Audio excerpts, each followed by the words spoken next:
stop the brain drain and let's get the, the mature brains back into India to see the next development course. The only thing that I think I've heard in response to that was Prime Minister Modi saying about the Vajra scheme, which is very exciting. And I've never heard of it before. I'd really like to know more about it. Sure, we will, maybe on the emails which you've written down, we'll send a detail on that. Okay, I'm Rakhal Dave. I've been here for 25 years. The discussion is very diverse and varied, and it's very hard to make a general statement with so many different ideas coming together. You were asking, where are the young people? There are a lot of young people who are interested. In fact, in Baden, the entire association is run by young people who are Swiss citizens who have been born and brought up here. Not what, there are very few people in that committee who are old. The reason they are not here is because they are all working at this time. The reason you see most retired people today out here is because we had to come here at 5 o'clock from Zurich, so we have to leave at 2 o'clock in the afternoon to make it here. Now, this having been said, if the leadership should come from the embassy, you know what India needs. And most importantly, you need a budget. And this is where the Pravasi bin you saw, it was a huge expense. It was in Delhi. Mr. Modi went there, everybody went there, but there was some money spent. If you want to put your money where your mouth is, and get things done, the first important thing is that you should have a reasonable budget to engage people. And this is where there can be, because if you're depending entirely on retired volunteers, you will see a lot of retired volunteers here. And they will all complain that there are no young people. So if you can solve the problem of getting budget, then there are lots of vibrant Indian associations here with whom you can share some costs and involve more and more people. What I want to know is, what is the extent to which the embassy collaborates with cross-section organizations like Swissnex or Pro Helvetia, Switzerland Global Enterprise, various technological joint projects like the one between India and Switzerland on biotechnology?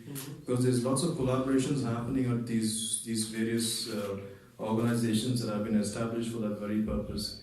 So there's a lot of action going on there, and I'm not sure how much of it you're able to tap into already. Like the program on biotechnology that you referred to, it flows from an MOU which was signed between the two governments. So such things, they are easy for the embassy to tap, because we have to, have leadership role on these programs, on how on monitoring them, on the direction of them.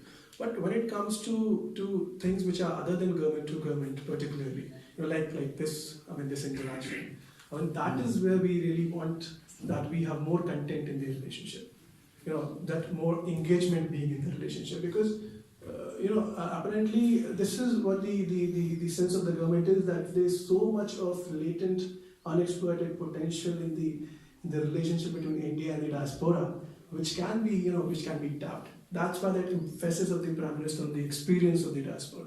I always put the question, how we Indians living abroad can make the dream of our Prime Minister made in India become true.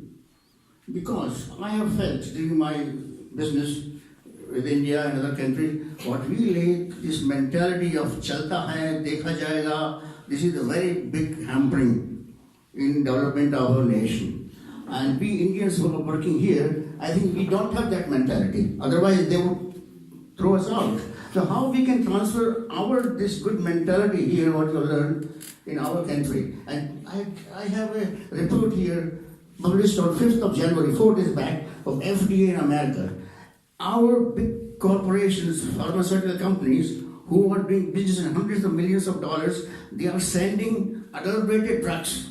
They are manipulating their results. How can they afford these things? And this is very, very bad. It creates such a bad impression of us in these countries that nobody wants to go to India. I'm telling the truth. So this has to be overcome. And there, I think Diaspora can help a lot. been here over 4 decades, and I'm part of BAB Association, but I'm also into skill development and bringing the best of Switzerland to India.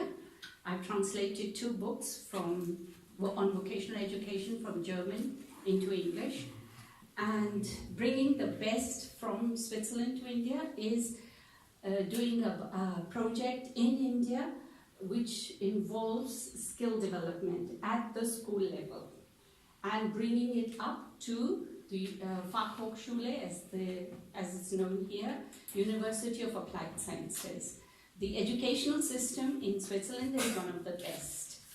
And I'm taking a team from SWIVET, from the Swiss Federal Institute for Vocational Education and Training, at the end of January to India to start a big project, University of Applied Sciences in Gujarat. I've been working there, and this is supported by Mr. Pradhan, the Minister for Skill Development and Entrepreneurship, and NSDC, Mr. Manish Kumar. And somebody said about the project, about the Swiss, about education, to bring the Delhi public school here. I think this would not be good, because in India, if you have money, you can go to school. The children who have no money, no cash, they can't go to school. Government schools, the quality is very poor.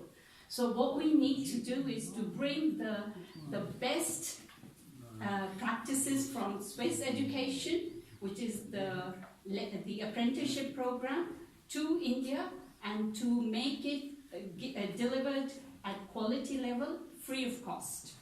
And I'd like to thank your team for the first initiative. Such a action takes place and people are joined together, and I never heard in the last 15, 20, 17 years like people are coming.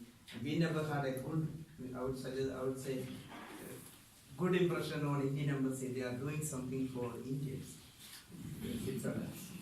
That because there is a lot of gap between communication between us.